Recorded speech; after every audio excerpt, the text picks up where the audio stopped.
Will the Washington County Services Committee meeting please come to order? Good afternoon, justices and ladies and gentlemen in the gallery. Tonight's prayer and pledge will be led by Justice Dean. Justice Dean, will you please cue up your mic? If everybody would bow. Heavenly Father, I'd like to take this opportunity to thank you for everything that you've given us and for looking over us and taking care of us, and for bringing everybody in safely tonight, and I hope you see everybody home safely this evening. And I thank you for everything. Amen. Pledge allegiance to the flag of the United States of America and to the republic for which it stands, one nation under God, indivisible, with liberty and justice for all. Thank you, Justice Dean. Next on the agenda, we have the adoption of the agenda. Do I have any amendments? Justice Dennis. Thank you, Madam Chair. I would like to move that we approve a resolution recognizing Mr. Tom Sissom from the Northwest Arkansas Democrat paper for his tremendous coverage of quorum court since 1993. Second. I have a motion and a second. Is there any discussion? I have a motion by Justice Dennis, second by Justice Pond and Dean. I have Justice Lyons. Not on that point. Not on that point. On the agenda when we get Okay. back to it, please. All in favor of adding this resolution to the agenda this evening, say aye. Aye. All opposed? The motion carries. We will add this resolution recognizing Tom Sissom contribution to Washington County's quorum court. Thank you, Madam Chair. You're welcome. I have Justice Lyons. Thank you, Madam Chair. I move we remove item 7 from the agenda. It's a good topic. We need to have discussion. I think after reading it and some other discussions I've had, we're a little ahead of ourselves. I don't think we have input from all the stakeholders that we need to have. There's several, at least 5 articles that would probably have to be removed because I believe they blur outside of the scope of what the quorum court can put in an ordinance.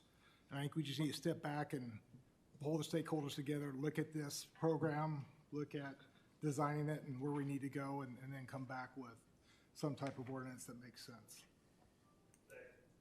I have a motion to remove item number 7 from the agenda and a second by Justice Lemming. Is there any discussion?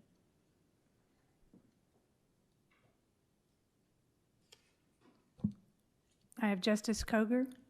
Thank you, Madam Chair. I would just say that I think it's good to have it on tonight if we could discuss it. I agree there's several things in there that probably cause concern, that do cause concern to me. But I think it would be great if we could just have a discussion about it and get it. That would kind of get it started. Thank you. Thank you, Justice Koger. I have Justice Rivera Lopez. I tend to agree with my colleague here. Again, part of this is understanding that I'd love for this to be a collaborative effort with everyone on this body. And I think part of doing that in the spirit is to understand where we are today.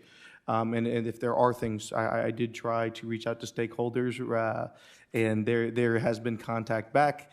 And I am more than happy if this is something, we push back further. I'm not saying that it has to happen this month, but in the spirit of making it happen eventually, I think is that there's a good faith effort that we keep this and continue to work on it, because I believe as it is iterative, it needs to be something that we're constantly working towards finding a solution to answer. Thank you. Thank you. Justice Hires. Thank you, Madam Chair. I'd like to agree with both of the former speakers. I think it would be of benefit to all of us to go ahead and look at it and discuss it. We don't have to pass it tonight, but we could have a discussion and kind of work through it. We don't have anything else on the agenda except for our resolution, so I would appreciate that. Thank you. Thank you, Justice Hires. I have Justice Bruns. Madam Chair. You know, I've looked this program over pretty extensively, and I really like what it's got to say. And, but I agree with everybody else that we probably need to do some more homework on it. But the question I've got is, now that it is part of the agenda, what do we have to do to make sure that we don't get into tabling it to where we can't talk about it for a year? Or what is the proper procedure to get it to where it's just delayed? Do we withdraw it? Well, the motion on the floor right now, Right. Justice Bruns, is But it can be withdrawn. to be withdrawn. If you're opposed to it being withdrawn, then you can vote no, as others have stated the reasons why they will be opposing this motion. And if you're for it, the withdrawal of the item from the agenda, you can vote in favor of it.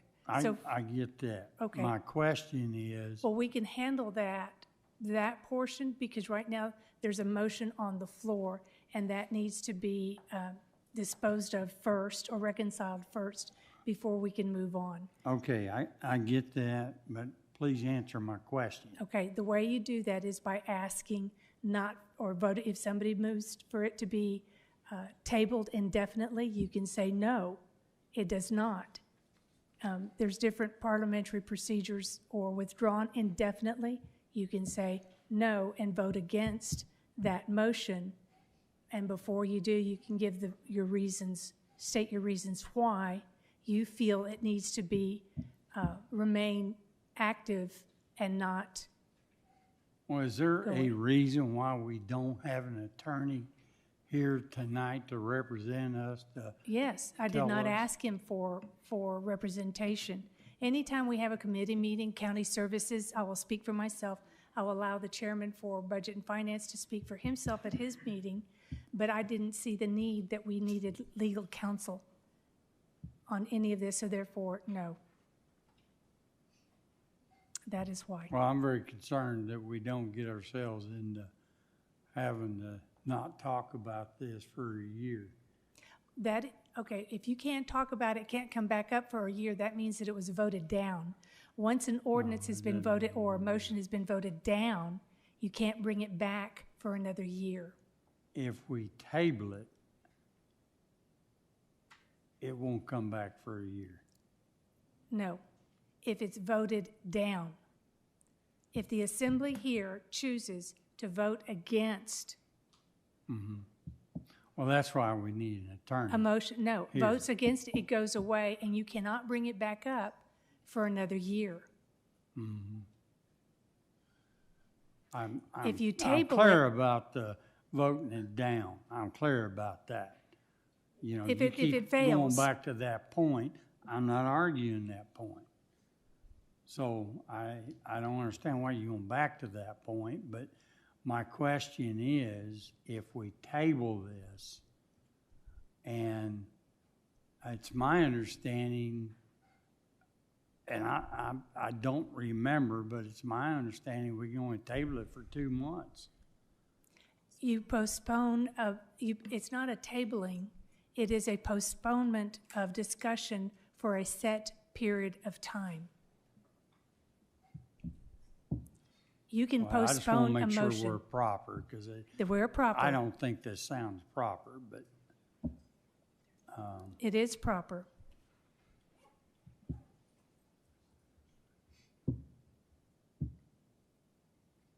Is there another question? It is proper.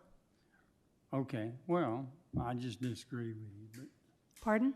I said I just disagree with you, but we can't answer it until we get an attorney here, so, Well, I disagree with you. good, I appreciate that. I mean, parliamentary procedure is parliamentary procedure.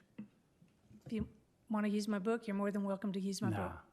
Okay. I have a motion and a second on the floor to withdraw the motion do you want to say something else? Thank you, Madam Chair. I agree, we should discuss it, but exactly what was brought up is my concern. We bring it in, we amend it, we vote on it, we vote it down. Can't bring it back for a year. I'd rather remove it, figure out how do we bring it in to have discussions on it in other forums with stakeholders, et cetera. Get that discussion, figure out what that looks like. Let's go down to Pulaski County, which is the only county in Arkansas that has this. Figure out their lessons learned. There's other organizations can help us out. Put it together and then bring it back without getting into an area where we vote it down and we can't bring it back for a year. And that is true. It is proper. It could be postponed. I wouldn't postpone it because if I remember correctly, I was going to look it up. There's a set limit of time of how long out you can postpone it, which we got into on the taxing thing, if you remember. And I don't remember the exact realm. I'd have to look it up again, which is why that J.P. Lemming withdrew that at the time so that we can move on and then bring it back later. Thank you, Chair. Is there any other discussion regarding, Justice Pond? The withdrawal, the removal of item number 7 from the agenda. Well, I'm not opposed to hearing some discussion about it, but I would be concerned about voting it down where it couldn't be brought up again for a year. So now your motion, the motion and the second you have on the floor is just to withdraw it Correct. at this time. Correct. And that way we wouldn't be taking a chance on it being postponed for a year. It used to be that if it was voted by a majority of the committee to just vote something down or refuse it, that one of the voters of the majority who voted it down completely could bring it back up again before in other words. They had to change their mind, change their vote. If they changed their mind, they voted no, but they changed their mind, they could bring it back up at another meeting. In the same meeting. Within the same meeting. Yeah, Not after a recess of a month. Or right. You anything. can't do that. That happened once before under a different administration, and they allowed it to come back. But that was improper that they allowed that to come back. All right. It has to be within the same meeting. Okay. So I'd be a little hesitant about doing anything with it, but going along with the withdrawal this evening to keep from taking a chance of it not being brought back up. And a lot of it has to do with what kind of motion item number 7 is. Is it to have Justice Washington? Thank you, Madam Chair. So I just want to make sure that I'm understanding and provide some clarity. So our choices are, if we want to get more information to have a discussion, we should just remove this from the agenda. If we want to have the discussion, we can have the discussion, but then a motion would need to be made to postpone it until a certain time. So I hear a lot of people being concerned about it never being able to be brought back up, but that is only if we say that we want to pass this and then it doesn't pass, then it can't be brought back up.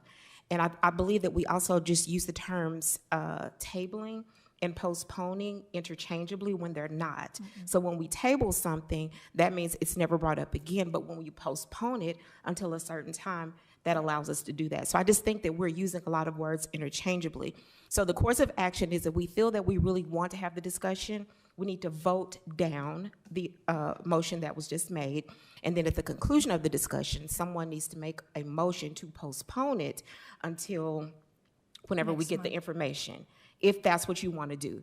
If you feel that you need to have more fact-finding and that we don't have enough information to have an adequate discussion, then we need to vote in favor of the motion that is on the floor, and then that would just end that. So I just think that we're conflating a lot of things here, so I just wanted to try to explain that. Thank you, Justice Washington. Justice Coger, this is your second, oh, okay. Oh, I'm sorry. Yes or no? Thank you for that, I realize. So I have a solution. I would like to amend Judge J.P. Lyons' motion to, he moved to remove it. I would amend that motion that we move it, that we change it from a vote to a discussion, that we have a 30-minute discussion at least about this tonight. And so we won't vote on it tonight, we just discuss it. So if we change item number 7 to a discussion of that ordinance, could we do that? But it's also Justice, you need a mic up, you need to cue your mic, please.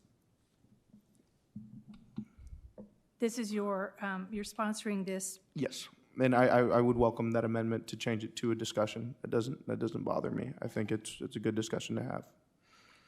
Thank you. Justice Lyons, do you feel that it needs to be a discussion or a just withdrawal? Because it's your motion to withdraw it. His motion was to withdraw it from the agenda this evening.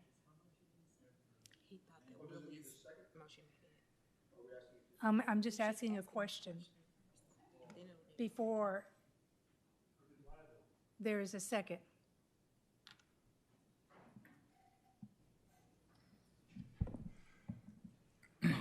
I agree we need to discuss it. I don't know parliamentary-wise that that's a valid motion, but I'm not a parliamentarian. But we do need to discuss it. I'm asked to remove it so we can step back and figure out what is the right approach to do that, bring the right parties together.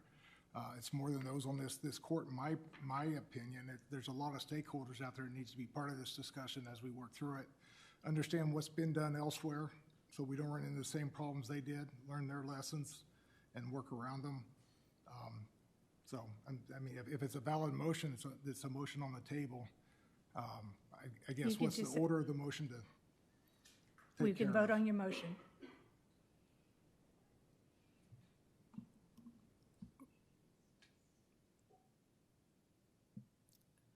Justice Stafford. I think J.P. Coger's motion needs a second, so I'll give it a second.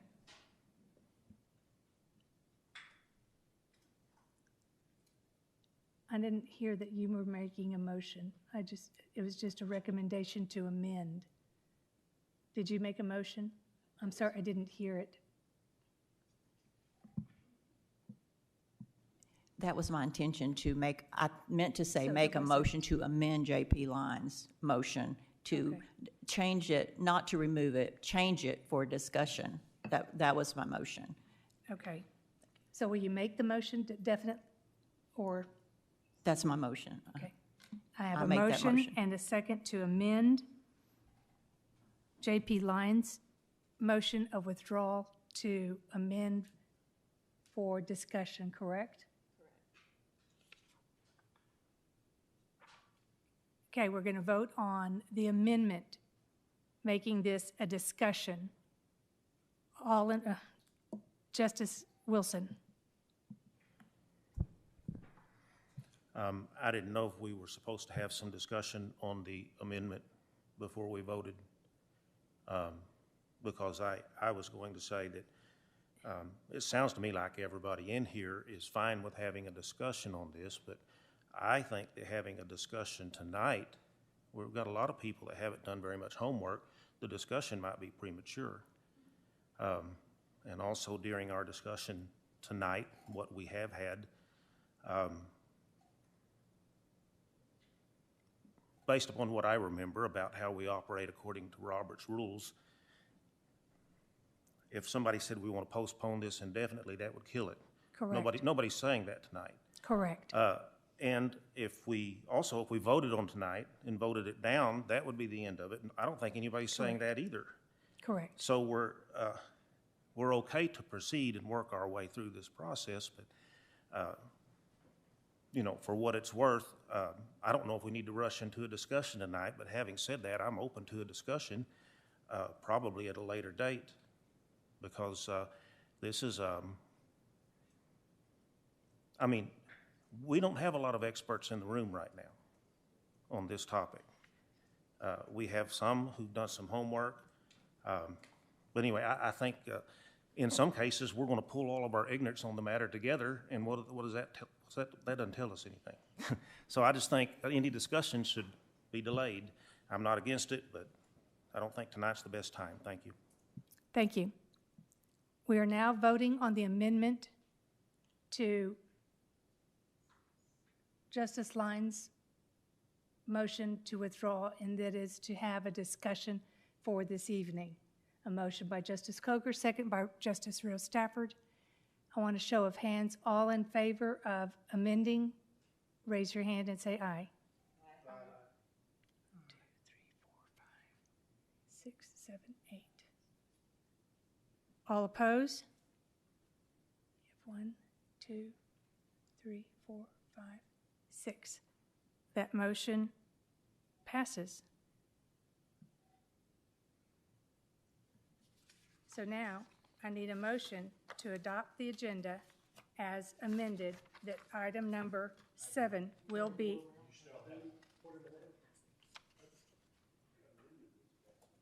Oh, we need to pass the amendment. It does. It does. All in favor of the amended motion to add that to, or language to the agenda, raise your right hand and say aye. Aye.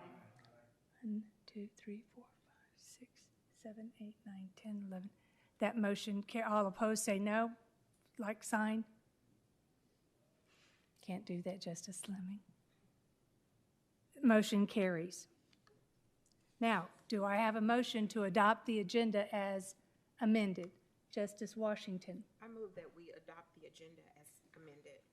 I have a motion that the agenda be adopted as amended. I have second by Justice Dean. All in favor say aye. Aye. All opposed? The agenda is now adopted. Moving on to the chairman's report, and under this we have the election services update by Ms. Jennifer Price. We'll do that first. Good evening.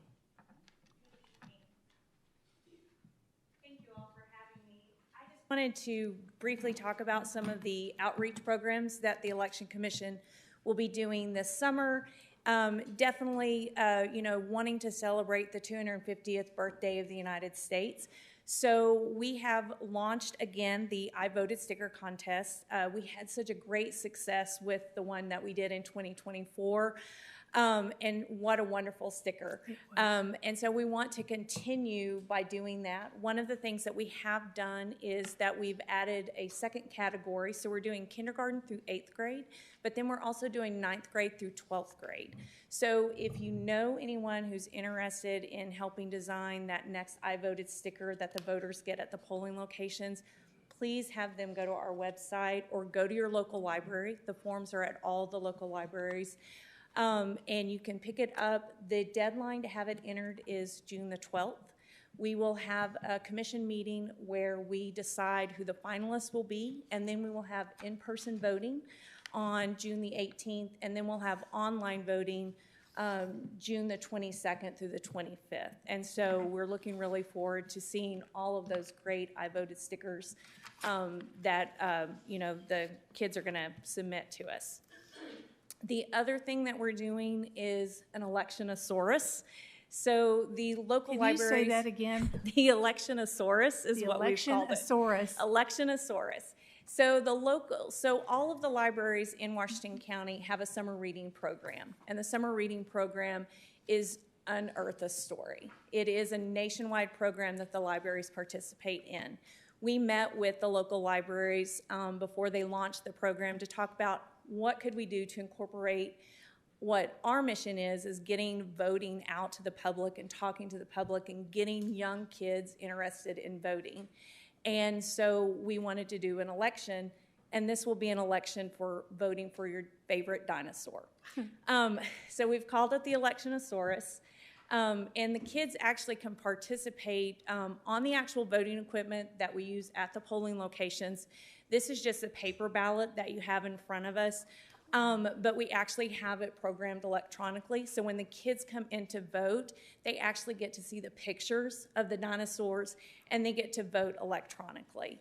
We did our first event on Saturday with the Lincoln Library. We had over 75 kids come in and vote, and it was great. But it was also great to hear the parents say, this is the voting equipment we use, and kind of, interact with their kids about that. We will be at the Elkins Library on July 1st. We will be at the Prairie Grove Library on July 9th, Springdale Library July 11th, and then West Fork Library on July 22nd. So just getting out to those libraries and taking the voting equipment and being able to talk about voting, and then letting the kids vote on your favorite dinosaur. Who doesn't want to do that? And then the other thing that we're doing is a future voter program. It's part of the stuff that we give to the students when they come in to vote. They get a copy of the ballot, and then they get a future voter form to just kind of introduce them to that voting process. But so that's kind of what we're working on this summer before, of course, we start to work on the real election. So thank you, J.P. Ecke, for letting me come and talk about this just for a little bit. I do have a question. What time are y'all going to be at the libraries? So for Elkins Library, we will be at 1 o'clock, and then Prairie Grove will be at 1. On Saturday, at the Springdale Library, we'll be there at 10, and then at the West Fork Library, I believe we'll be there at 1. We post all of this information on our social media pages. So if you go to our social media, you'll see all the upcoming events that we're doing, talking about the times, talking about what we're doing. We really want the public to come to our social media pages to get election information. And so we really make a great effort to try and put all this information there, so you'll be able to find all of that there. And your social media page is? It's our Facebook page, the Washington County Arkansas Election Commission, our Facebook page there. Not only have we been promoting the Electionosaurus, but we've also put up a couple of the I voted stickers that we've got in. But during election season, we also put out all the information where you can early vote, where you can vote on election day, the voter turnout, results. Even when we have election commission meetings, all of that is posted on our Facebook page. And we also put tips on how to vote, in the sense of what do you need when you come in to vote? What can you expect? If you requested an absentee ballot, what is the process for that? So we really try and provide that service to the public so that it's the one place that they can come to get the information right from the Election Commission. That's great communication. Yeah. And I hope everybody takes advantage of that. Are there any questions for Ms. Price this time about what's going on? I think all of us just would like to commend you on the excellent work that you and your team are doing and providing for the public of Washington County. We really appreciate what you do for us. Thank you very much. I have one other thing I forgot when I saw JP hires. We also will be doing a training the high school students as poll workers again. Oh, great. That will be for the general election, and we will do that in September. We'll coordinate with the different high schools in the area so that those students can actually participate in the voting process as well. That's wonderful. So, yeah. See what your face does? Thank you. Thank you. One more thing on the chairman's report. This past Tuesday, I had the great honor of representing Washington County as a member of the AAC Executive Board at the Girls State at Harding University in Searcy. I didn't realize Searcy was such a long drive. But there's nothing more invigorating than having about 500 high school girls cheering and yelling and whistling and high-fiving you as you walk down or kind of jog down the aisle and encouraging you. And I want to just say that I was so encouraged about the next generation. That's part of my mission, is in investing in the next generation. And it's great to see that the Quorum Court of the AAC Quorum Court, President Tommy Young and the other board members agreed that this would be a great place to help invest and let them know what civics is all about. And I mentioned Justice Hires that she teaches at the high school. And we also attended Boys State. I didn't go to Boys State. There were other JPs that went there. But it was just an exciting time to listen to the girls. And our keynote speaker was Congressman Bruce Westerman. So it was very good. And with that, we'll just move on to the agenda. Number 5, we have Director Tinsley with his report. Good evening, Director Tinsley.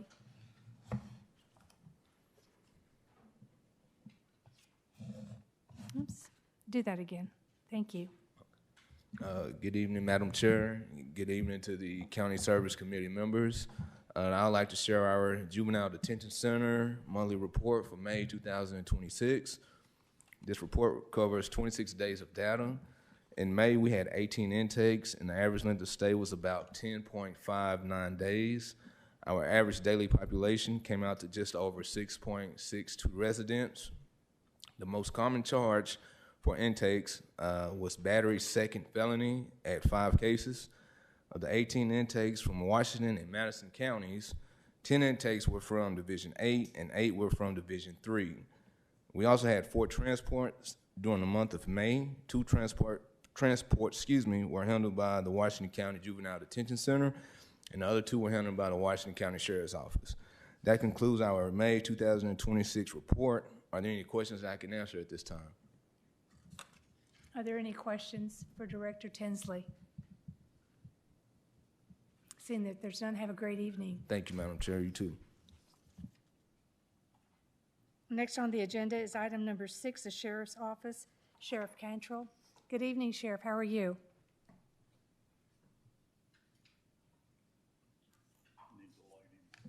Oh, light him up. There you go. Good evening, Madam Chair, and I'm doing well tonight. Thank you for asking. Our Sheriff's Office report, it didn't get in your packet, but I think Mr. Allen got it distributed to your each of your seating positions prior to the meeting. So I hope you have that in front of you. This report is from April 16th through May the 15th of 2026. Calls for service are up again this month. We're kind of seeing that trend moving up, and certainly we know that more people are moving into Washington County, but also our positions are filled on patrol mostly, and so those guys are out doing a little bit more work and generating some self-initiated activity. Detention intakes are up over a year ago. Sent fewer people to prison. Our high count is down from a year ago, and as you can see, our state average daily population of state prisoners is over 200 again this month. So that seems to be where we operate over the last few months, anyway. So anyway, I'd be happy to answer any questions anybody might have about what's going on down at the Sheriff's Office or the jail. Justice Coger. Thank you, Madam Chair. I have some of my regular questions, Sheriff Yes, ma'am. Cantrell. How many were sleeping on the floor last night? This morning, when we did the count, it was 161, all males, no females on the floor. Okay. And when you talk about positions, you said mostly filled? Yeah, well, there's 3 on patrol or enforcement that are still open. 3 open. Yeah. And what about one in dispatch? Okay. That's open, and then still have 25 open slots in the jail. Detention, 25, okay. So the average daily state prisoner has increased substantially. I don't remember ever seeing it over 200. Yeah, it's been running 2 to 205, but yeah, that's as high as we've been.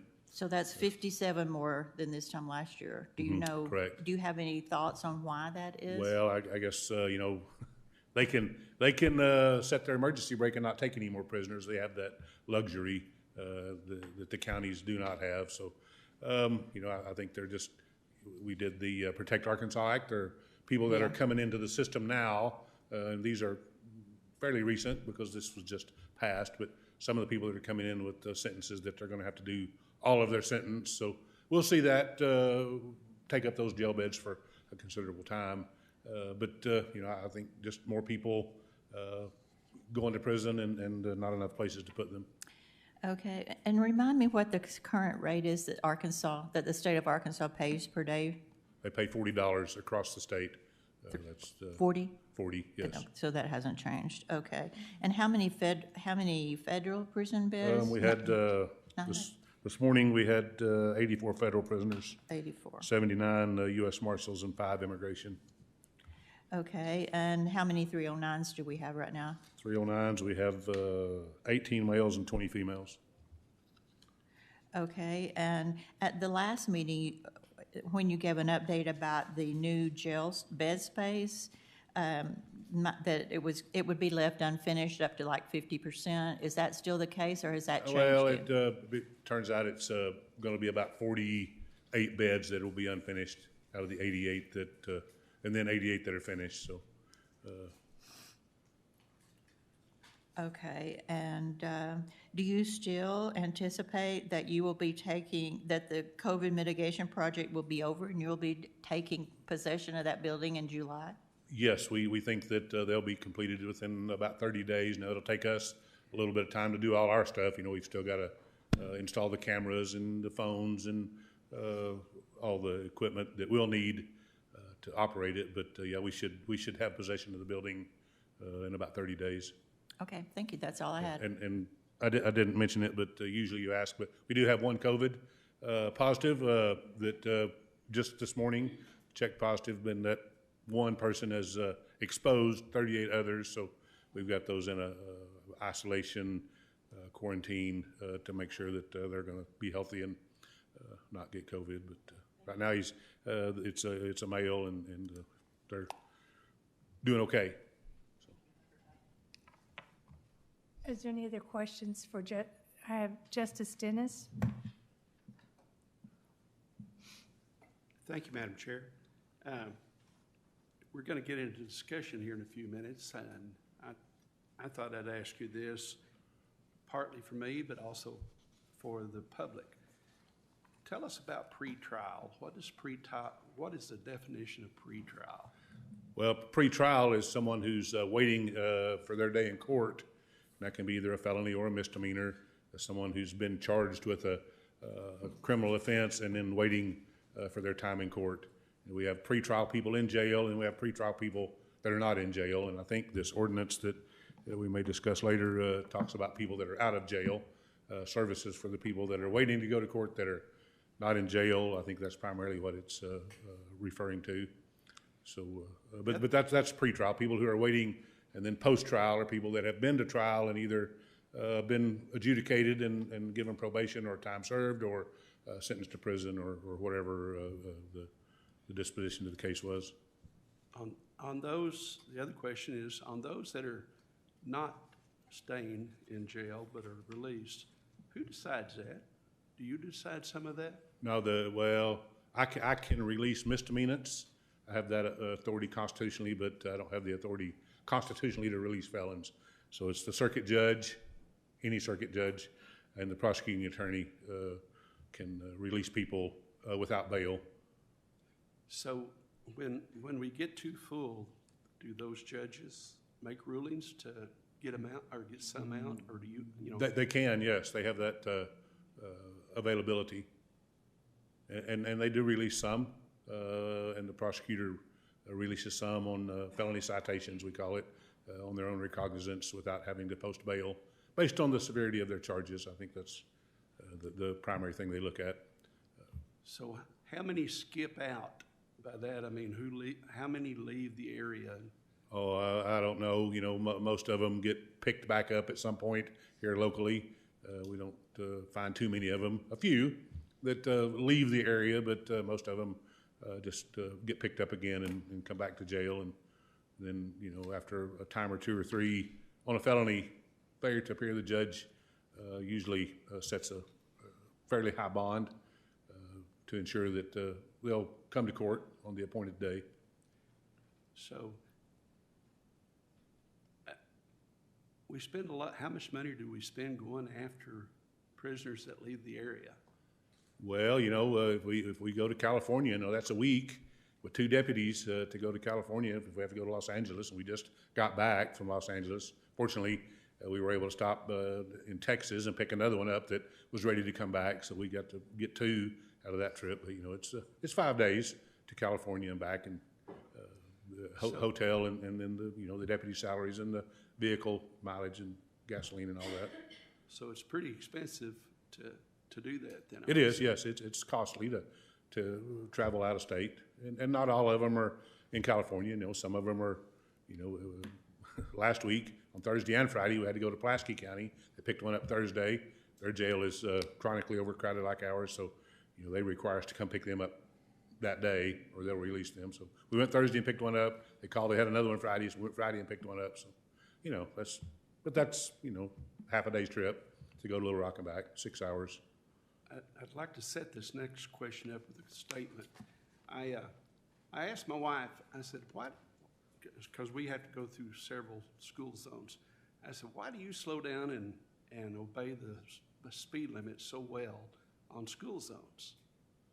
And her answer was, because I don't want a ticket, and I certainly don't want to pay for a ticket.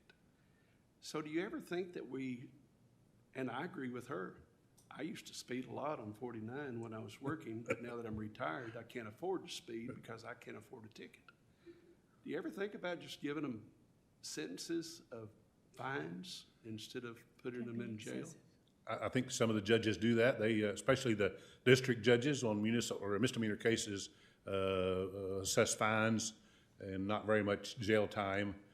But not everybody can pay those fines, so or they get on an installment payment, paying them a little bit every month, right.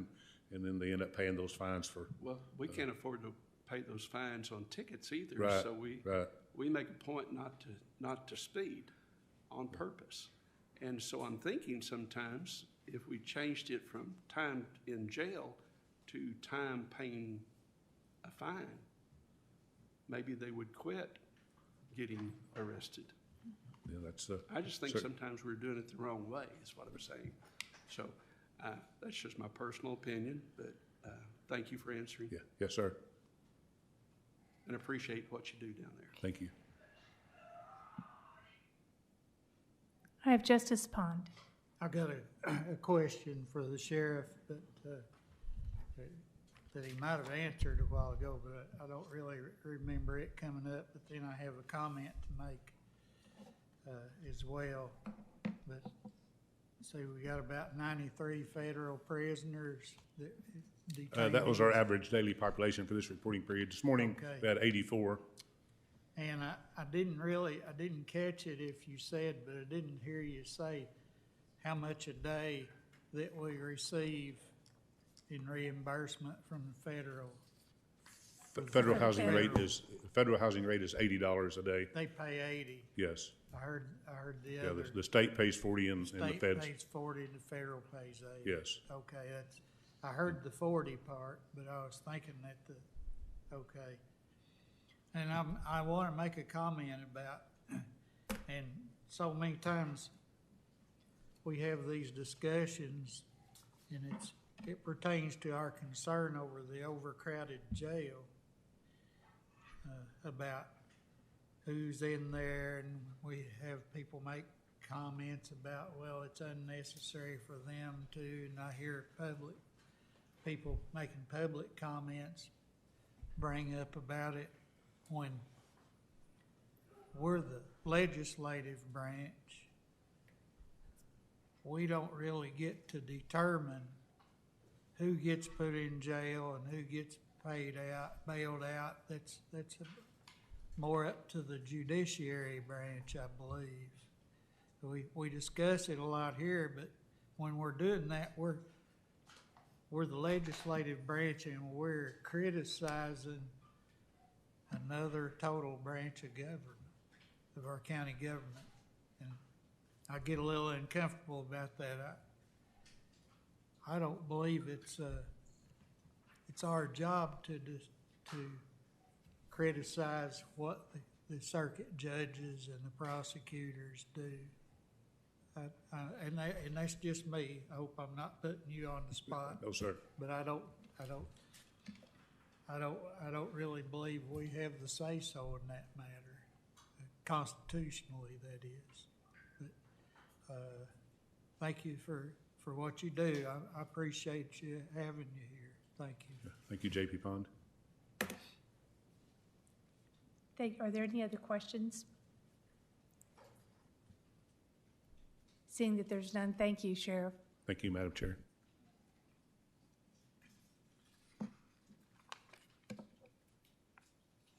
Moving on to new business, item number 7, a discussion regarding the Washington County Office of Pretrial Services as a department of the county government. I guess, Justice Lopez, would you like to give us some context of this discussion? Absolutely. I'd love to kick it off. What I'm proposing here is something that I think this body has entertained, at least for my tenure here on the Horseshoe, and I know, as I understand it, for a lot longer than that. We had recommendations back in 2020 that this was an intervention that we should undertake. Increasing the scope of pretrial services, which are things like diversion programs. And at that time, we had a federal funding apparatus, which was the ARPA funds, that they suggested that we dedicate towards starting a program like this. Well, the appropriation period for ARPA funds has gone past. It ended in 2024. And so what I'm looking at here is how we now approach this now that those federal funds are not available as they once were. What funding mechanisms can we approach, and how can we get creative about how to fund a program that, for all intents and purposes, we've been recommended to undertake, as well as, how do we fix some of the issues that we're having down at the jail with our overpopulation. I think part of it is, can we divert people before they go into jail? And doing that, we save having to, spend on a bed per day. We understand that to be, $80 a day. $80 a day for 365 nights, if you have 10 people doing that, that's $292,000. So you can see just by making a small dip in how many people we are treating. I mean, similar programs like this in places like, I believe is El Paso County, as well as Durham in North Carolina, Durham County that is, have been able to serve 40 to 80 people at a time. And again, those numbers are raw, and we obviously, there's fixed expenses, but just at 10 people, if you're saving 292, at 40 or 80, you're looking at 2.3 million or I believe it's $1.19 million. So I think there's obviously ways that this benefits not only people who need services in the county, but as well as helping us address a problem that we're having for the future, which is how sustainable is the jail, filling the jail at this level. What sort of I would say costs that we are incurring that are not just beds per night when we have to make more investments to build more space, things of that nature. And again, I want to make sure, as we have this discussion, I'd love for you all to tell me who are the stakeholders that you all feel should be involved in this decision. I'm not trying to superimpose what I believe. I think part of that is how I worded this at first was that these 6 months are really imperative to set up what we would like this to look like. The entire job description for a supervisor in this was to get memorandums of understanding with the stakeholders that we know, the judges, the sheriff's department, all the people that we need to have accordance on what this should look like.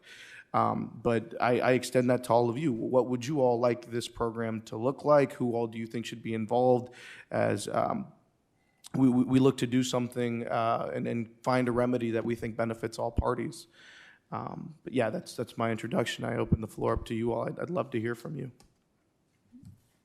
Thank you, Justice Lopez. Are there any questions? Justice Dennis. I wasn't completely through with my notes, but I wanted to write a few more before I spoke, but I'll go ahead because I'm afraid we might shut down or something and not get to it. I'd like to know why this is an emergency, why it's a declared emergency. I don't see that it's an emergency, and I don't think it should be handled any differently than a normal ordinance that we bring forward. And so I object to that part because I don't think it's an emergency, and I don't think it should fall under any other voting type situations. It should be the same way that we do all ordinances, not an emergency ordinance. So I just want to say that. I Would don't you think like to that's see right. that language struck or removed from, Pardon me? is, what you're saying is, would you like that language struck or removed from any future ordinances? Oh, yes, I would like it removed because I don't think that it is an emergency. Okay. I think it should be thought about and discussed and then decided. I don't think we need to make it an emergency where we just come and vote something in one time and it's in. And so that's my one point. My other point is the cost. I think the Washington County citizens deserve to know how much this is really going to cost. I would question what was said here, $550,000. I don't see offices, I don't see vehicles, I don't see supplies, I don't see the step plan. How much will the step plan cost at 5% plus every year for them on their salaries for the next 30 years and multiplying that out? How much does that really cost? And who pays that? Who pays all this money for jails and pretrial and for cars, for going to get criminals that flee the area? I see people losing their homes because they can't make their payments on taxes. Someone told me the other day, when do you ever own your own home? And you never really truly own your own home in Washington County because you will always owe taxes on it. And so you may think that you're through paying your mortgage, but you're still paying taxes. And anything that we add, I think we're the ones that are responsible. We need to think about how we're spending the money and how much money we're going to spend, not only now, but when all of these people and the ones that are added to, when they retire, you're going to pay their money. And when they go to the emergency room use the emergency room for doctor visits, we're going to pay that money. So there's a lot of cost involved in hiring people. And so just to hire people and create positions because we feel like that it's the right thing to do is in my opinion, the wrong thing without studying it out. And not only this, but we've hired a lot of other people or other employees recently that it's like, I didn't know they were going to get hired, didn't know we needed those positions. And so I'm just stating, I'm looking at you because you're the sponsor of it, but at the same time, you don't have the chance to reply, but you shall. And so I'm just saying, I've got a lot of questions about this. And anyway, so explain to me who's this money going to come from? Is it going to come from the cities where they're arrested, or is it going to come from the country people where they're never reset? So I'd like to know some of those things before I vote on it. Thank you, Madam Chair. Thank you, Mr. Dennis. Now you know you only have 2 times to speak and that's it. Do you want to take both of them now? Or would you like to just listen to everybody else and then make notes? I know. Well, no, you have 2 times to speak. If that's the case, then I will wait. Okay. I have Justice Massengale. Yeah, I'd like to ask the sheriff a couple of questions if you can.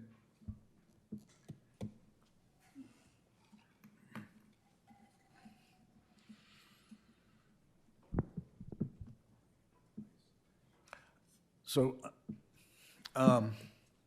you said that it's your discretion as far as misdemeanors, letting them out of jail, and then felons are required to stay in jail unless a judge allows them to post bail. Is that correct? Yes, I have the authority to release misdemeanors, so I can release those if we need to, based on overcrowding, and we typically release a couple hundred a month. Almost all the misdemeanors get released if they can't bond out, and then the judge or the prosecutor have the authority to release felons without bail. Okay. Just out of curiosity, is like the general population in the jail, how many of those are misdemeanors, do you think? Well, Or do you believe? Do I have that number here for you?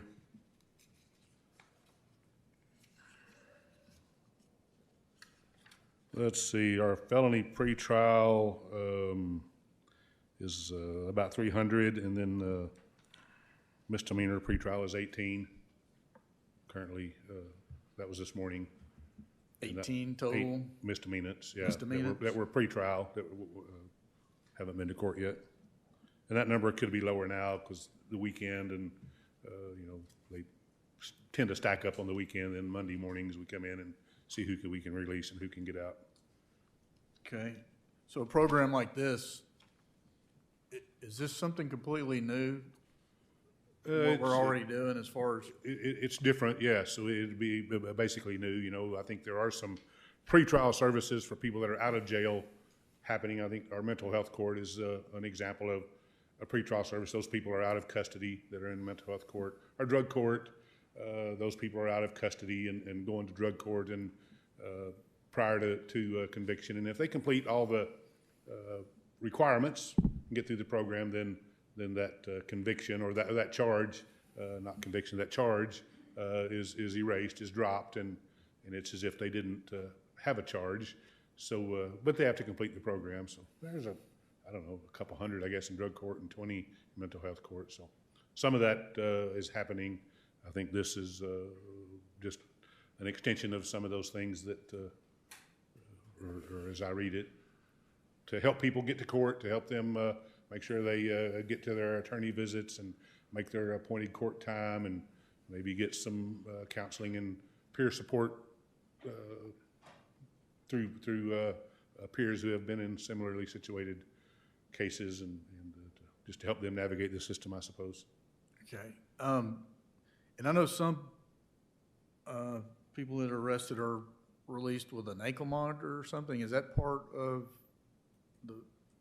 the bail agreement, or is that part of some? Yes, we have to get, if it's a felon, we have to get the prosecutor or the judge's approval, and sometimes they'll recommend when they set bail, I'll set the bail at a certain amount, provided they wear an ankle monitor, and that was fairly effective. We have some people cut them off or abscond with their ankle monitor, but we try to use that for the nonviolent, lower risk offenders is what we use it for at the sheriff's office. But that's something we do in-house and fund through the sheriff's office. Okay. Now there are some counties and some programs that require the offender to pay for that ankle monitor, but our program, we pay that cost. Okay, and then a program like this, I guess I'm trying to get an understanding how it helps the current system. I guess the judge will decide whether to allow someone out on bail in the conditions of that currently. So a program like this, I guess a typical program, does that attempt to influence a judge? Perhaps get pressure on the judge to perhaps get that judge more information about, and the primary purpose of bail is to ensure that they appear in court. That's the purpose of bail, is to have some stake in the game, and some people don't need a monetary bail. They're going to show up for court, but I think there are some programs in place that maybe give the judges more information about the likelihood of someone coming to court, the likelihood of them fulfilling their obligation, and then they can base their bail determination on some more of those factors. So I think there are some programs out there and some avenues to gain more information, and it's probably helpful for the judge to have more information to make their decision.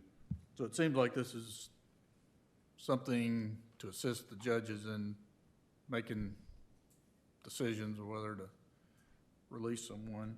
But if someone if we do have more people released, it sounds like they will be felons and not misdemeanors, because Yeah, we're already you don't have releasing many of most. those now. Yeah, we're releasing most of the misdemeanors now, so, yeah, I think it'll be geared primarily toward the felony population. Okay, and I guess the only, I don't know if it's for you or the justice that presented this, but is there what are the other options to hiring someone, as far as providing information to judges?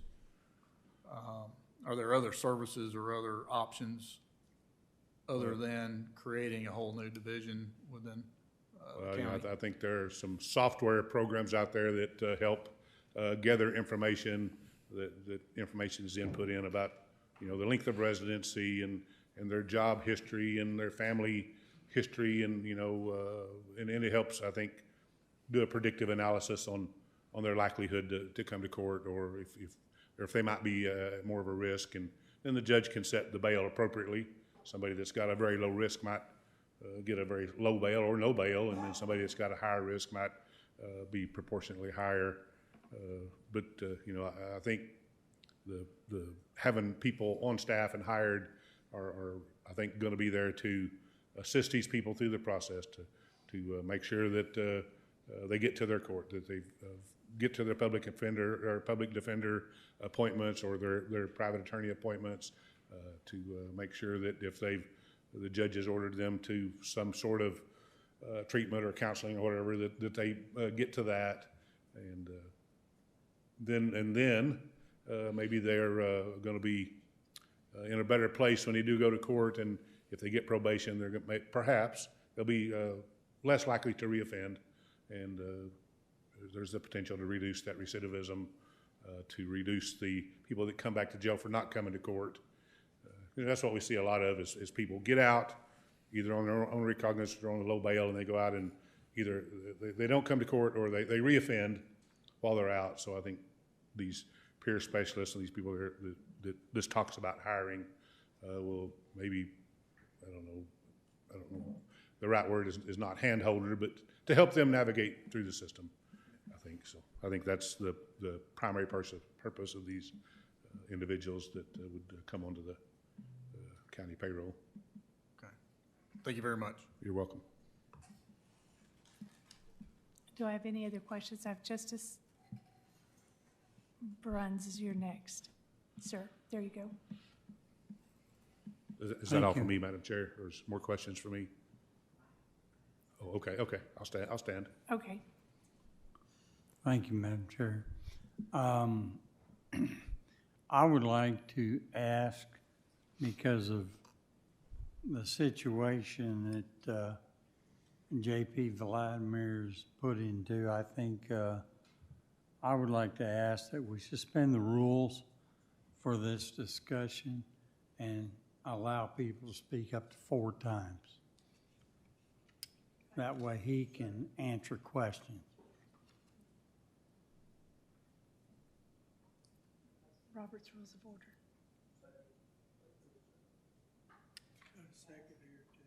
I have a motion from Justice Bruns to suspend the rules, Robert's Rules of Order, and allow 4 times to have comment on this. Second by Justice Hires. Question. Is there any discussion? Justice Wilson? Yeah, I mean, I don't have any problem with entertaining any options, but correct me if I'm wrong. I thought the original motion was that we devote 30 minutes for this tonight, which if we come up on that and it's not changed, then it wouldn't fit in the time frame anyway to allow people to speak more. That is true. It's only 30 minutes. And we can extend that.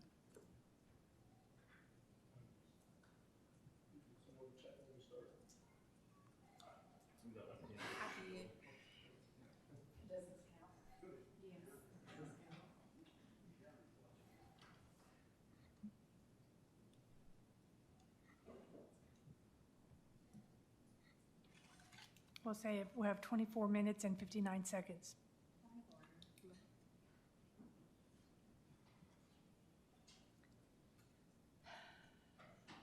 Just a minute.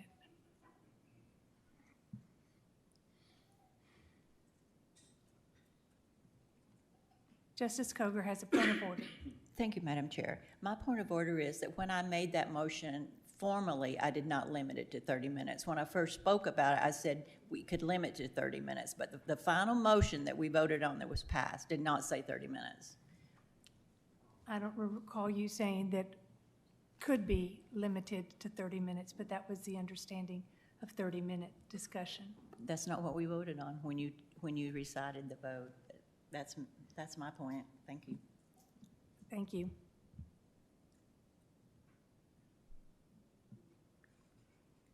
We have a motion on the floor by Justice Bruns and a second by Justice Hires to allow people to speak up to 4 times.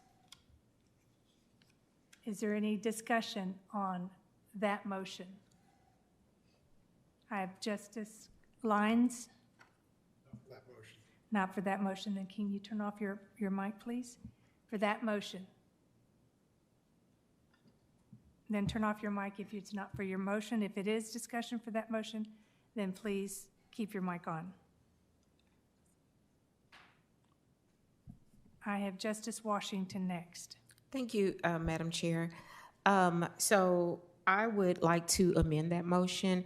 I do agree that holding us to only being able to speak twice may not be beneficial if someone has answers that someone else needs. But I also think that in the interest of time, that if everybody spoke 4 times, we would be here all night. So I would like to amend that motion that we do suspend the rules and allow each person to speak for as many times as necessary, and we limit debate to 20 additional minutes. Restate that and starting now with the... Start 20 additional minutes starting right now. Okay, hold on, I need a... We'll only have 20 minutes.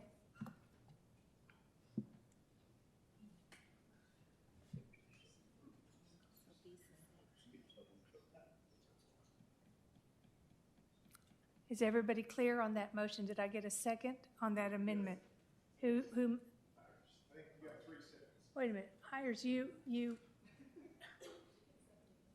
Okay, so you second. I have a motion by Justice Washington, a second by Justice Hires to limit the time on the discussion to 20 minutes, and you can speak as long as you want or as many times as you want.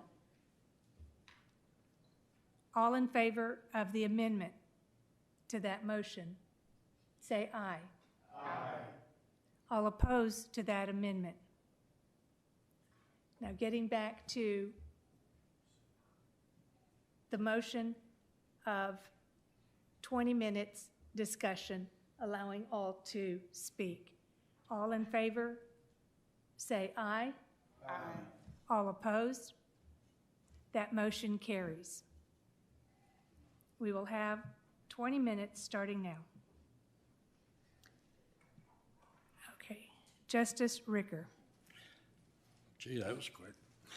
I'd like to see something as we continue the discussion later on from the Comptroller's office that gives us a cost and an ongoing cost for this program if we do institute it.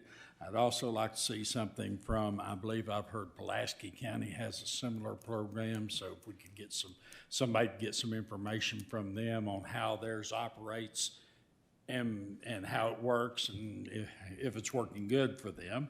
And I'd also like to see something from the sheriff's office about whether or not this would be through under the sheriff's office or through the courthouse, how this would be or who would run this.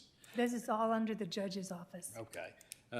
Because the quorum court basically will not give day-to-day operations. All we do is, if we decide to do this, we'll create this office, this position, but it's up to whoever's in charge of it and everything. We create the office, we provide the money, that's it. Thank you, sir. I have Justice Lyons. Oh, wait a minute. Yes, you're next. Thank you. Thank you, Madam Chair. I'm going to start with the basics. JP Dennis asked, what is pretrial services? And if nothing else, my colleague who proposed this, maybe go research it. Sorry. Incentivized me to go research it, make sure I was, at least had some understanding of what we're talking about and what's happening in Arkansas, across the nation, et cetera. So basically, I'm gonna be as basic as possible, and there's others in here on this horseshoe that's much more of an expert than I am. But based on what I found, basically, pretrial services, as the sheriff indicated, is from the time of arrest until they go to court. In pretrial services, they do, the group does screening and interviews of the accused to try to understand information about them. They do background verifications. They do risk assessment based on their background, the information they can receive, their crime, and based on that, make a recommendation to the court whether they should be released on bail or not. And then they do some supervision for after the release. So if the release has some criteria such as periodic visits, drug screenings, ankle monitoring, whatever, then they provide that part of the service as well. And some of the other things that I didn't find that I know is in yours that I agree with is that helping, because we've heard, right, that a lot of our inmates that are in for pretrial services are there with high bonds are there because they didn't show up to court. They were released earlier. They didn't show up to court. They were rearrested. So, every time that happens, the bond gets higher, and then they end up having to stay in jail because they can't afford the bond. But it's to help them make sure they get to court. So basically trying to fit off that recurring capability. Again, there's others in here that's much more of an expert than I am, but that's what I found. Of those services, one of the things in here that I disagree with is I believe it's stated in here somewhere that they would not provide recommendations to not release, and I disagree with that. They should provide the recommendation based on their criteria, based on whatever form they use. There's multiple forms out there. Pulaski County is using one developed by Arnold Ventures. Virginia Pretrial Risk Assessment Instrument is one. There's an Ohio Risk Assessment that I found. I'm sure there's many others out there. But those are three that I found in my research over the weekend as they went through that. Stakeholders. I think we have a lot of stakeholders we need to have involved. Sheriff, the judges, court administration, the probation and community corrections arena. There is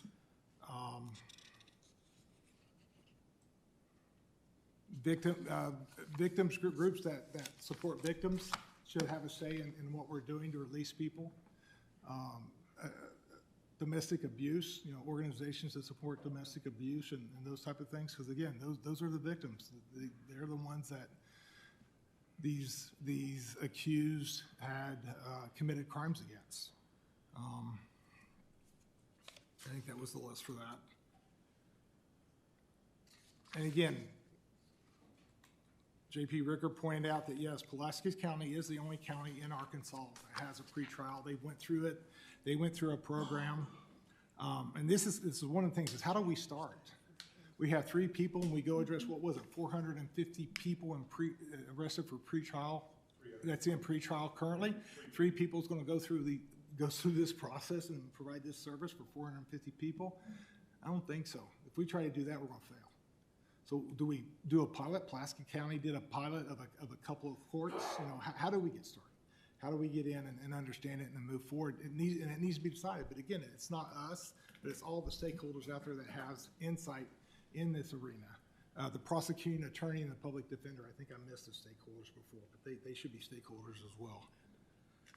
I've got a list in here somewhere. For the federal system, I think all the federal courts has pretrial services today, is what I found. State has nothing. And like I said, the only county is Pulaski County.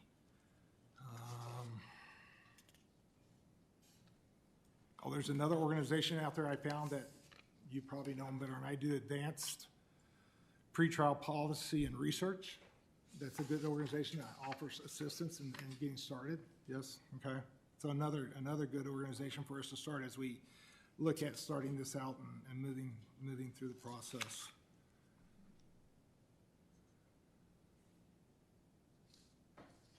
There's several examples. You quoted two. There's others out there I found in New Jersey and other ones that quote cost savings.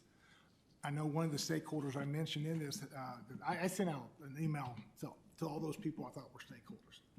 I blind copied everybody just because I didn't want people, feeling subconscious about answering, and they could answer directly back whether they've seen this or whatever. And one of them offered some input, and again, I think it requires additional research, talking to them, understanding where they're at and what's there, and breaking it down as to what is the real cost savings that you might see, and what, with the cycles that are out there, what are the reductions that we might see. And I think it's a good conversation. I'm not saying you won't. I just think it's a good conversation for the people that have the expertise in that. All right.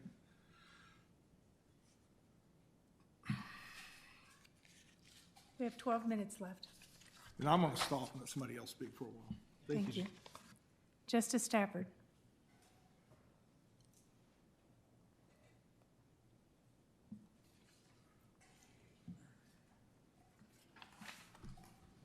Thank you, Madam Chair.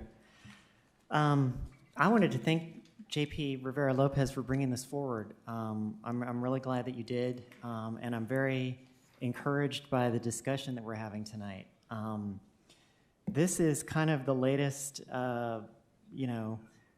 point in what's actually been a very long, convoluted saga that's gone on with this quorum court for at least 7 years.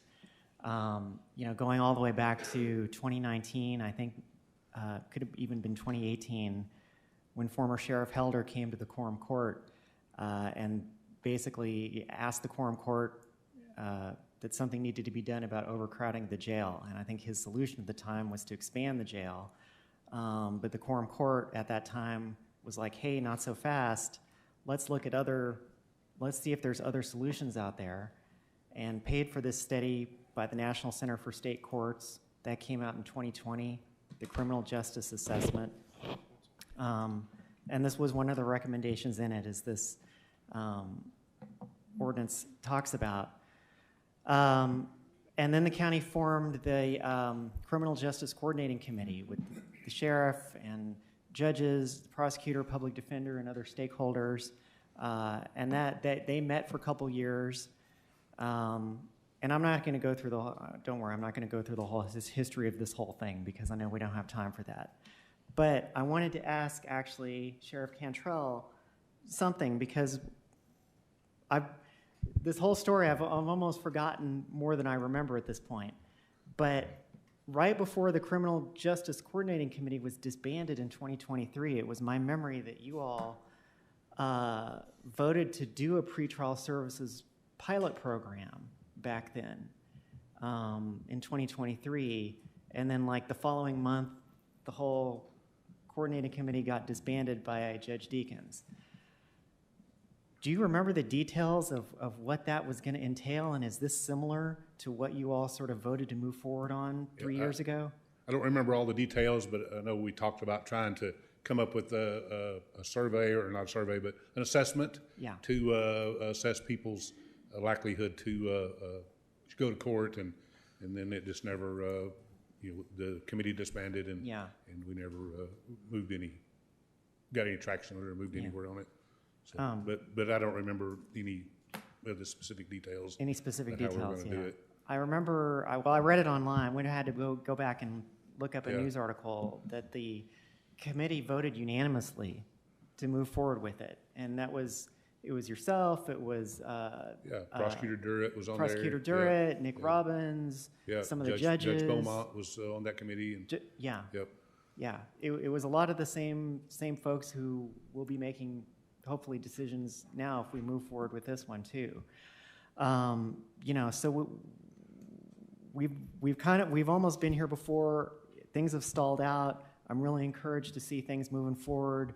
I know that, to my understanding, and I could be wrong on this, both of the people who are running for county judge in November have expressed support for pretrial services or some kind of pretrial services program. So we know no matter who wins in November, hopefully it's going to be something that's, you know, on the card in the cards, I hope. You know, I'm optimistic. This is something I've supported my whole time on the quorum court, and you know, I hope we can get this across the finish line, you know, within my lifetime here, because I think we need it. I think we need it. Yes, So. and I agree. I think there's some potential here to do some good stuff, but you know, we just have to be cautious that the devil's in the details. Exactly. And work out those details and not try to push something through just to say we have it, to really to vet it and to make sure that it's something that will work for Washington County. You know, one of the things I did notice is Article 8, and I'll be real brief. Article 8 says that part of the money that's saved, documented savings from housing detainees that we're able to get out of this program will be pushed back into this program. And so we just have to be careful that we don't have the illusion that everybody we get out of jail is $80 we're saving a day, because that's not the case. That's right. We're going to save some money, but we're not going to save $80 because there are some fixed costs. Our personnel costs are fixed. You know, our building costs are fixed. It costs money to heat and cool the building, to buy the insurance. But we will save some food, and we'll save some supplies and some different things. You know, we roughly calculated to probably about $20 a day for everybody that gets out. Okay. is what we'll save. So I just don't want us to think that everybody we get out of jail, we're going to get $80 right. that we're not going to have to spend, and that's not exactly the case. So anyway, that's just my comment about Article 8. Yeah. Thank you so much, I Sheriff. will say, bringing up that study back then, I voted against the county spending the money on this study because talking to Sheriff Helder, as closely as I did, I said, but you all are already doing these things. You all are already, you have the data, you're already doing these services. We're just spending money for another association or group to tell us what to do when they're just not listening to you. And he looked at me, he goes, well, I'm glad there's a sane person on the court. And because that's what we were doing, but nobody would listen. And it wasn't I guess it was a very tight-fisted court that had the money, and we were hemorrhaging at that time. We were not making, we needed to go back. They had cut the property tax so low that we could not even operate the county with the revenues that we were taking in, and the employees hadn't had a raise. They were given a 2% COLA raise one year, and I fought tooth and nail for our employees to get more than just a COLA raise. You remember, because we were hemorrhaging.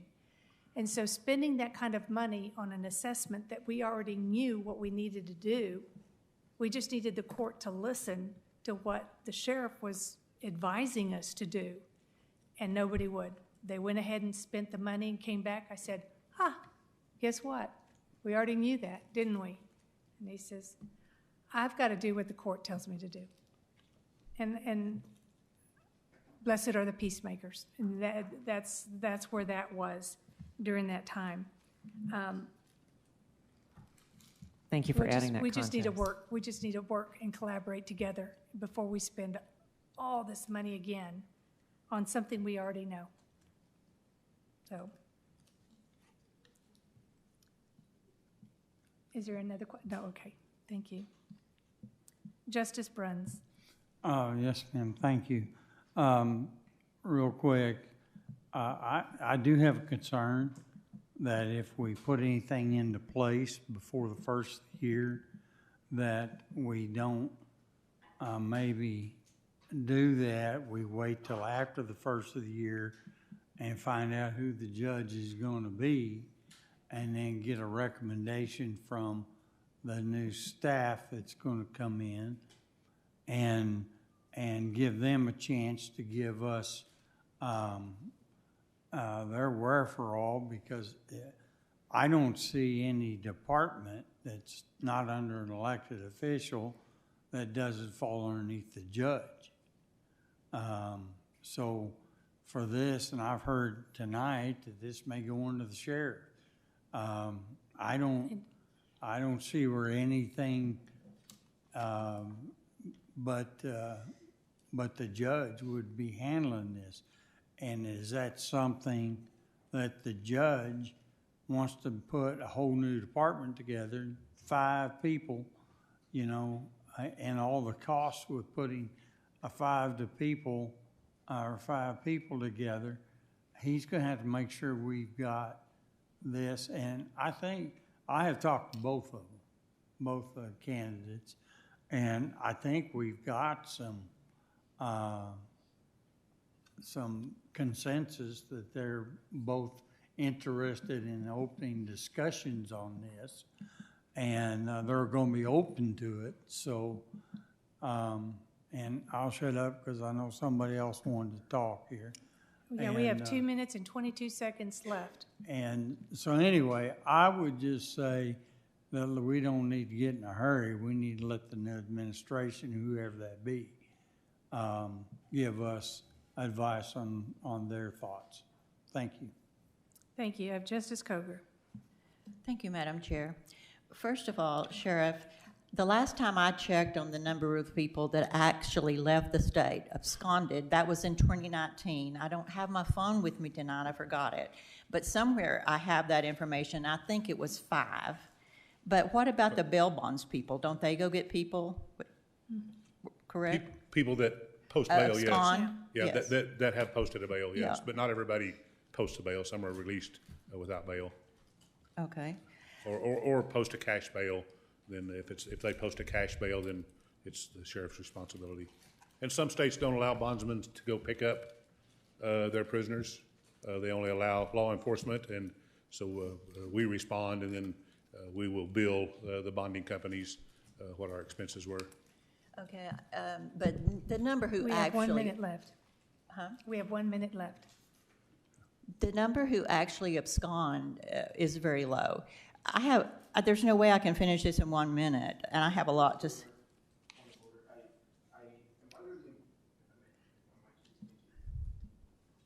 Point of order. Thank you. Yes, I was under the impression that Justice Washington's motion was to add an additional 20 minutes to the initial allotted time. Was that correct or incorrect? No, it was 20 from that moment. Okay, understood. Thank you. Not rude my point of order. Also, it should not be under the county judge. It should be under a circuit judge. And it needs to have peer support specialists included too. And I'm not familiar with the pretrial service in Pulaski County, but I am very familiar. I have been to Douglas County, Kansas. They have an excellent pretrial program there that they have a lot of information online.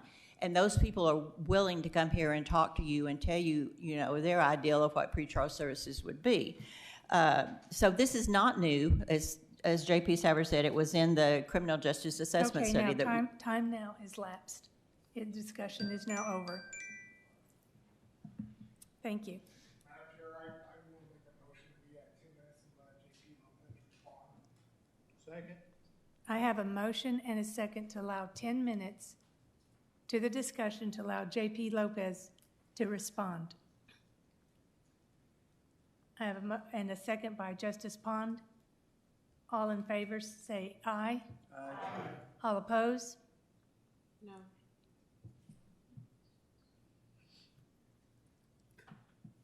The ayes have it. Let me get this set.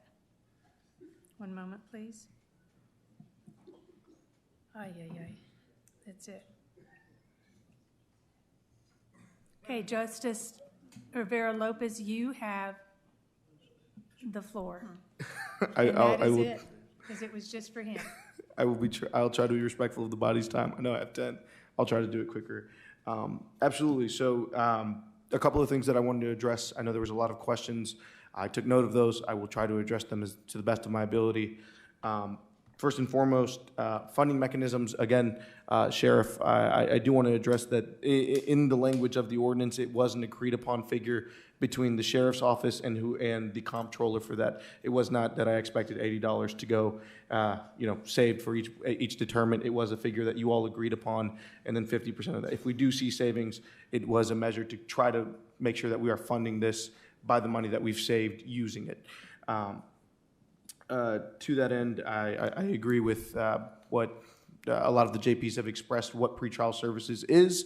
There is quite a few mechanisms that we can employ. Part of the reason that I did not have the language that JP Lyons suggested, while I absolutely agree we should help to make judgments on whether or not somebody should be released. If we have more information, we should be able to use that information to help make a decision. The only reason that I didn't do it, I was questionable about the legal language there, about whether or not we were then imposing on a judge in order to take away what is their constitutional right to make a decision on somebody's release or charge. That was my personal understanding. Again, that's also why I placed this under the jurisdiction of the county judge.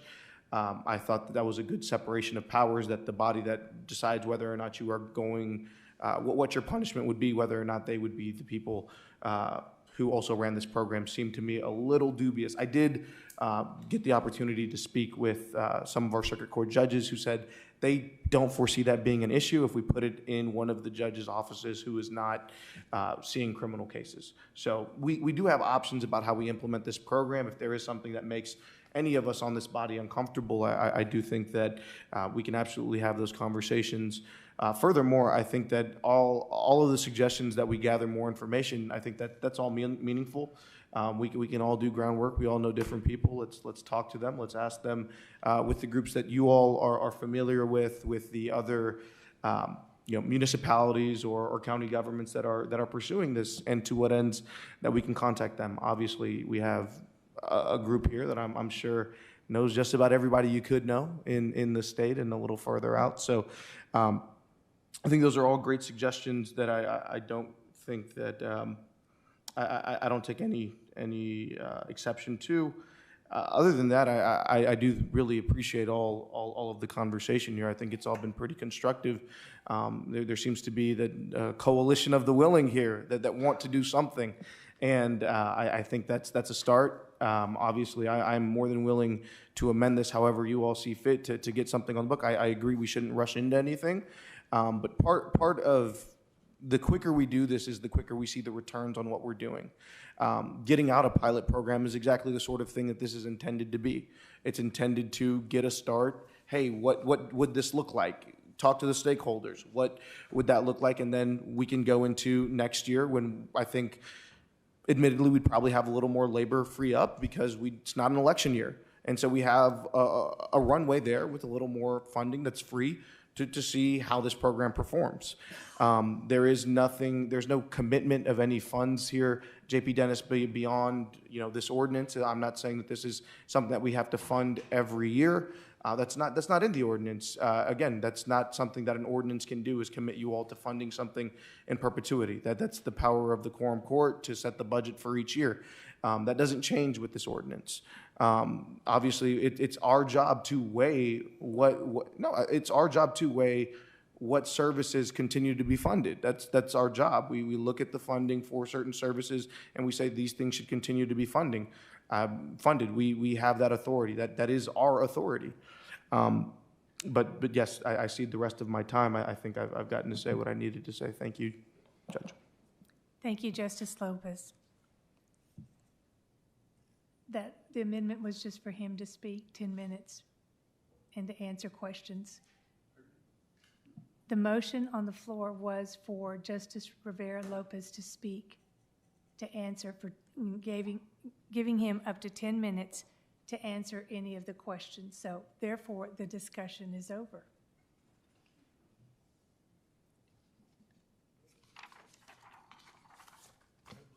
Is there any public comment at this time? Oh, the resolution. We didn't put it. My apologies. Resolution number was not given a number.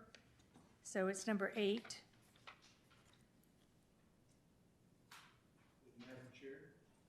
One moment, please. There you go. Are you open to a motion then? I would like to move that we, as Quorum Court, would recognize Tom Sissom from the Northwest Arkansas Democrat paper for his tremendous courage of the Quorum Court, tremendous coverage of the Quorum Court, and give him thanks for that. That does take courage, doesn't it? Yes, it does. Since 1993. Maybe I'm we'll sure correct the Tom's not wording even there. moving his head.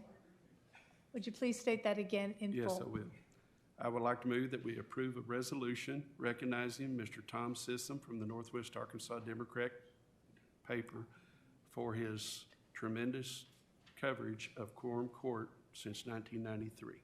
I have a motion and a second from Justice Lemming to accept this resolution. Are there any other comments that would like to be made on this resolution? I have Justice David Wilson. I don't know if this is a comment or a point of order or what. I mean, I'm all for the resolution. Certainly the sentiment behind it, I think, is perfectly appropriate. But it wasn't long ago, we scratched and clawed about how a resolution ought to be introduced. I mean, does that not count tonight? It does. I'm just, like I said, I'm all for And it, it's but I all haven't in even seen committee it. meeting, yes, and not at Quorum Court meetings. Isn't that correct? That it was about not just going to the Quorum Court, but wanting to hear through committee. Yeah, And like I that's said, why. I'm fine with the sentiment, but I didn't see anything written out. And that was, we were trying to get that information on Mr. Sissom's background and highlights on it, which were Will we see the were language? sealed. Will we see the language? And we in the couldn't Quorum see it. Court meeting? Yes, you will Okay, see the thank you language. very much. All right. But the process was we wanted to hear resolutions through committee and not just at Quorum Court. This is a committee. We are the committee of the committee. All in favor of accepting this resolution and moving it forward to the full Quorum Court, and not just with the due pass recommendation, but it be recognized? Say aye. Public comment will come after this resolution. It'll be moved to the Quorum Court. Wait a minute, I'm getting daffy. There is public comment on this. It's a resolution or an ordinance. There is public comment. Or an ordinance. It's a resolution.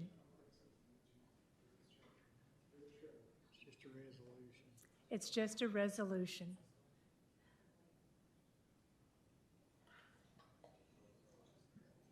There might be somebody wants to speak on the resolution. I know. If the public wants to say something on this resolution, go ahead. On this resolution. On this resolution, yes. Sarah Moore from Fayetteville. I appreciate this got added. I agree with you. You have had a lot of discussions about how things should be added, and I appreciate when you follow procedure. I'm guessing Tom must be deciding to no longer want to sit through all these incredible meetings with us that we've gotten to spend so many years with him. So I wanted to publicly express, too, my appreciation for his service. I hope that at the full Quorum Court, if this is where this will go, that we'll bring him up and be able to, publicly recognize him and bring him forward, because I know he has spent a lot of time in these chambers and other Springdales and others. So thank you for recognizing his hard service. It's a huge public service that we have entities that do cover the public's business. We are very aware that, it's hard sometimes to, in all the minutiae of the day-to-day, that everyone can attend every meeting. And so it's incredibly important that we have a strong news reporting agency that tells what's happening with the people's business. And I really do appreciate folks like Tom who do that and do that for a long time with longevity in the history of our area. So thank you for your service, Tom. We really appreciate you. Thank you. Any other public comment on the resolution? Seeing that it's done, all in favor say aye. Aye. All opposed? The motion carries. That resolution's passed. Now we have public comment time. Let me stop this.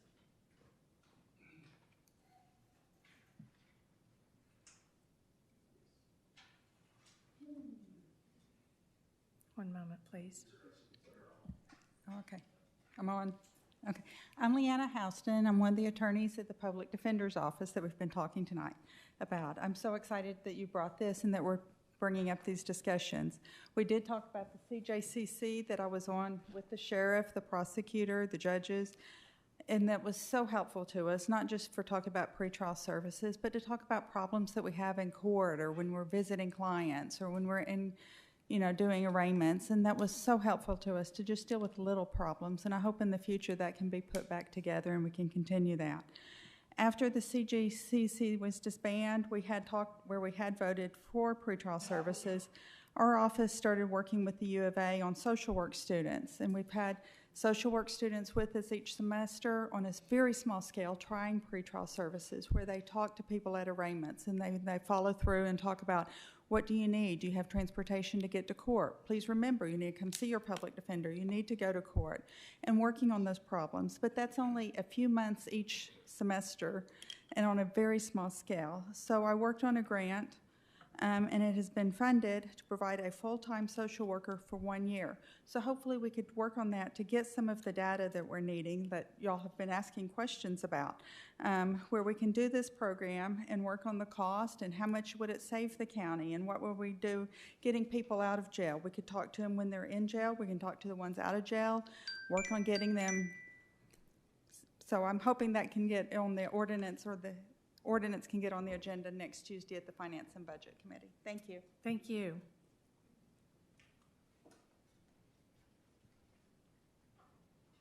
Hi, Sarah Moore with Arkansas Justice Reform Coalition. I'm really appreciative that JP Lopez brought this forward. I hope you'll extend public comment tonight because I think most of the people in the audience are here because they want to see pretrial services put here as well as other residents. I appreciate that JP Rios Stafford went through some of the history and is absolutely correct. I mean, this was in the National Center for State Courts report. We had full alignment on the CJCC to move forward with pretrial services.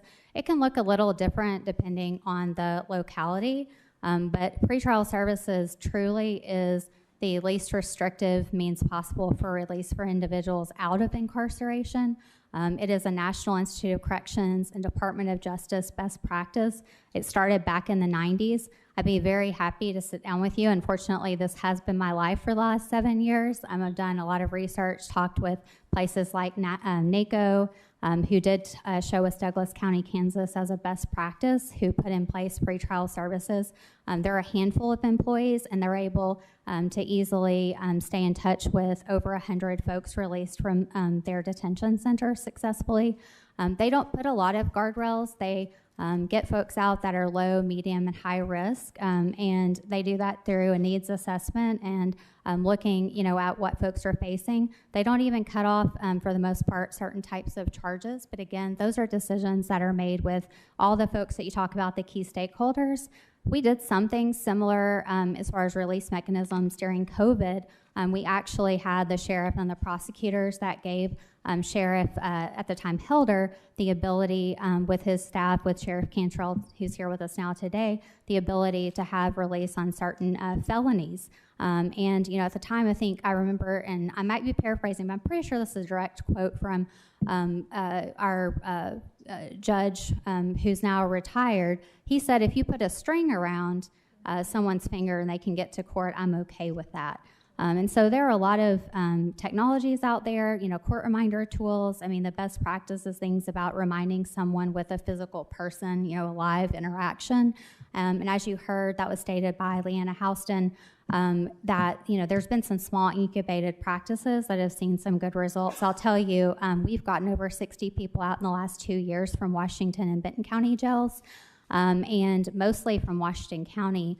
we've gotten people to over 200 court appointments. So that tells you people have lots of court they're having to keep up with. We ourselves have gotten zero government money, and we've been able to save government entities about almost $300,000 getting folks to court. And so, those numbers do add up when people miss court. It is a huge, congestion with the docket. It does cost when they interact with the different personnel, like our jails and our sheriff's office personnel, et cetera. And so, Your time is up. thank you so much. you. And again, I'd ask that you'd extend the time because I think more folks want to speak tonight. Thank you.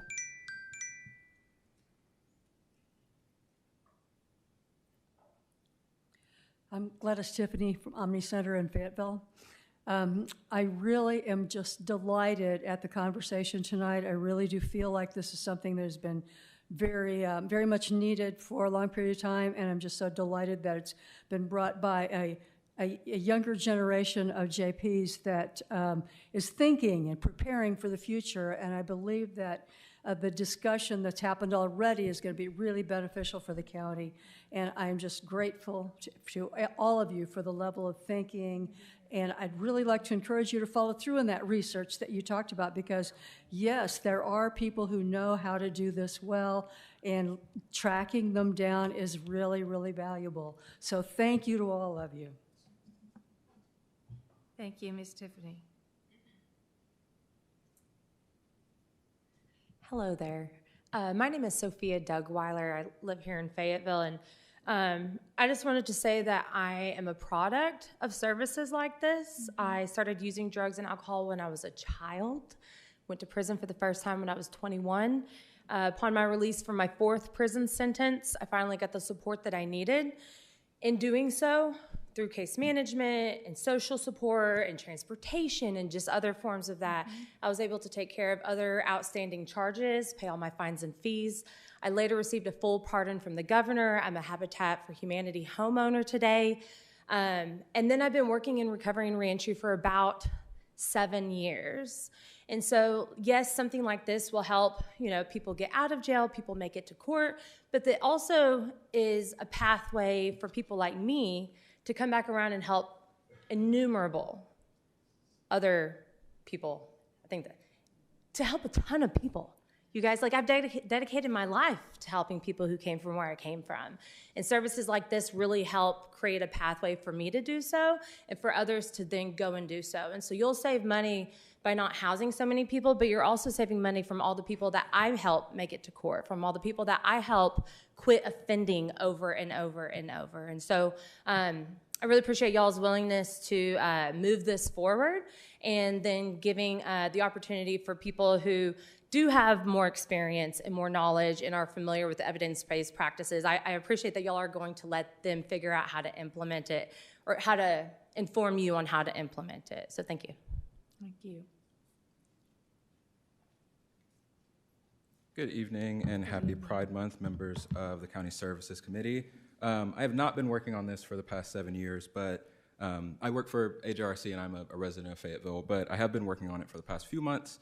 I take this as serious as any study or anything that I want to gain proficiency in. I want to tell you about just a case sample of pretrial services that is working.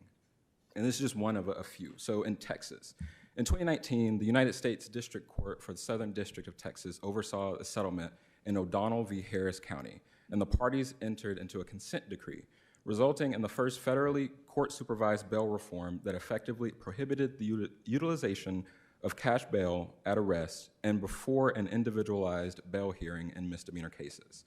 Specifically, the consent decree eliminated the use of Harris County's bail schedule at arrest for most people charged with misdemeanors. The settlement also required the county to follow new rules to ensure that people arrested for misdemeanor charges were released promptly on recognizance or with non-financial conditions. Now, since this decree went into effect in 2019, there's been a court-appointed supervisor that has been watching their services, and this is from their 9th installment of a review they do for the judge. Our updating findings largely confirm what we reported in our first 8 reports.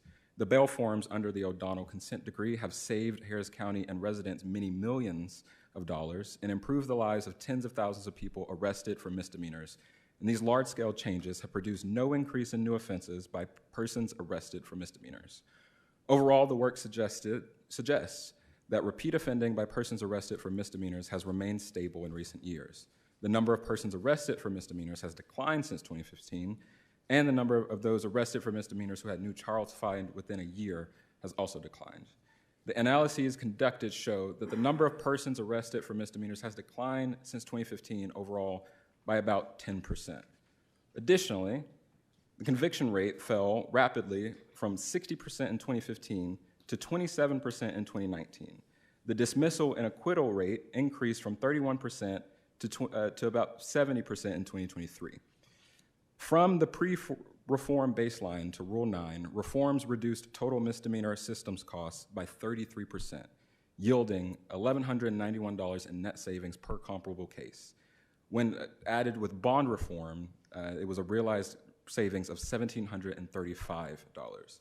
So this is not a question of feasibility or a cost-prohibitive new services or safety. The question is whether or not the court is ready and willing to expand proven services that reduce jail overcrowding, release indigent defendants who pose no safety or flight risk, and provide the best opportunity for those released to fight their cases on strong footing outside a jail cell. Thank you.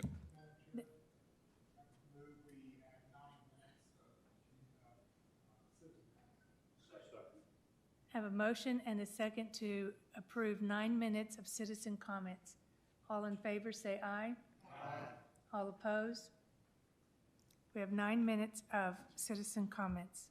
One moment, please. Hello, my name is Julie Gomez. I work for AJRC as well, and I'm a Fayetteville resident. Or do you want Bryson? That means only 3 people behind. Oh, well, unless they want to speak, just 1 minute. Go ahead, please. I'd just like to start off by just repeating what I found on a quick Google search.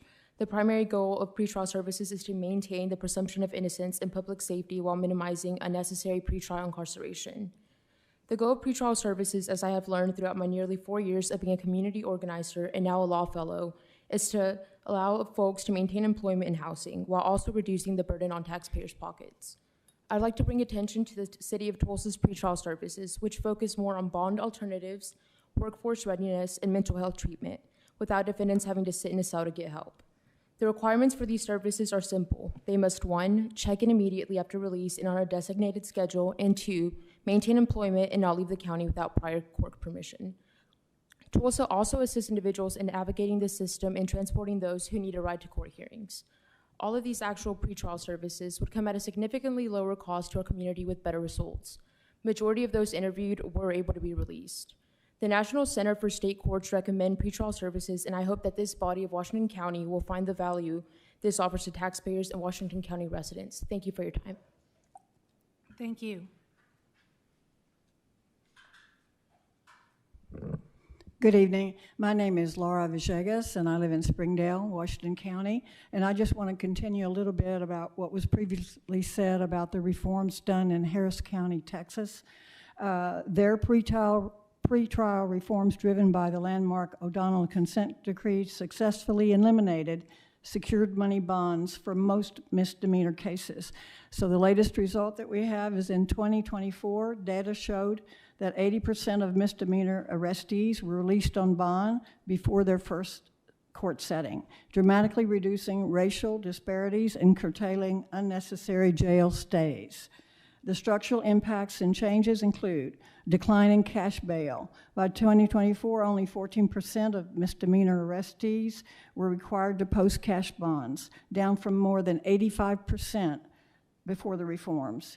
Pretrial release efficiency.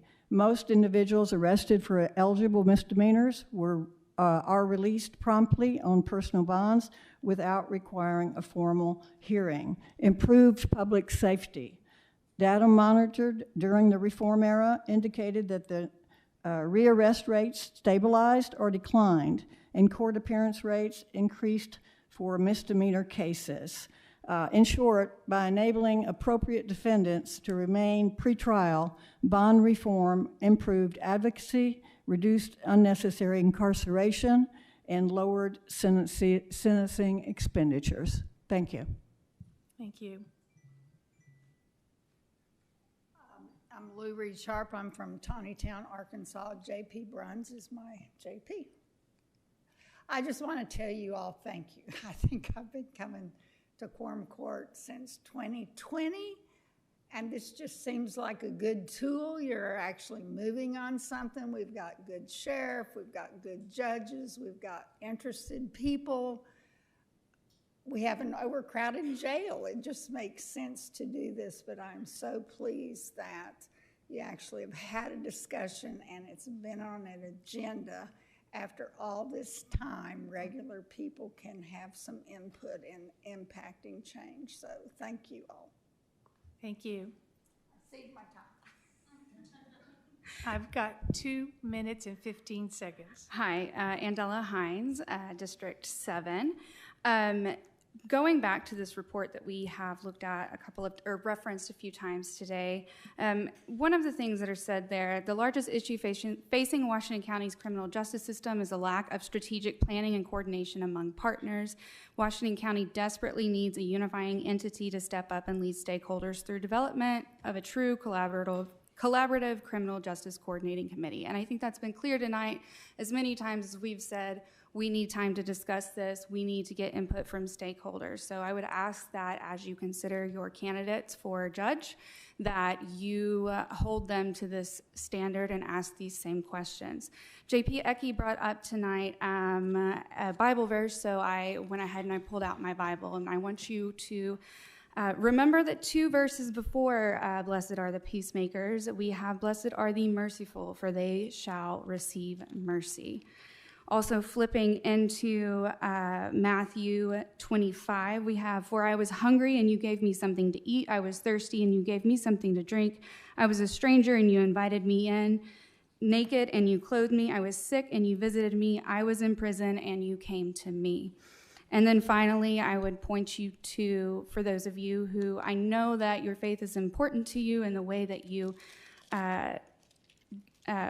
work here at the Quorum Court. In Ephesians 6, we have, brethren, even if a man is caught in any trespass, you who are spiritual, restore such a one in the spirit of gentleness, looking to yourselves, lest you too be tempted.